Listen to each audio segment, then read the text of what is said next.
మీ విజయం దగ్గర నుంచి స్టార్ట్ చేద్దాం. లాస్ట్ టైమ్ 3000 ఓట్స్‌తో మీరు విజయాన్ని అరౌండ్ కోల్పోయారు. 4,000. అరౌండ్ 4000. ఈసారి ఇట్స్ ఎ బూమ్.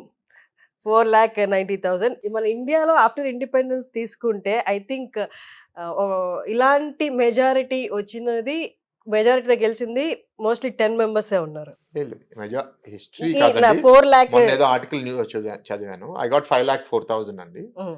ఇండియాలో I think it is number 13 or number 14 ఈ ఓకే. ఎలక్షన్స్ లో.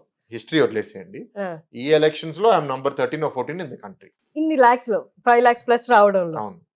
ఓహ్! That's amazing. ఉన్నాయి. కొన్ని మిగతా సీట్లు కూడా ఉన్నాయి. ఆ! తెలుగు రాష్ట్రాల్లో ఆంధ్రాలో ఐఎమ్ ద హైయెస్ట్. ఆంధ్ర తెలంగాణలో I'm number 2. Okay. That's amazing. అంటే ఇప్పుడు విజయం అని చెప్పుకోవడం ఒకటి. ఇండియాలోనే నంబర్ వైస్ విజయం చెప్పుకోవడం ఒకటి.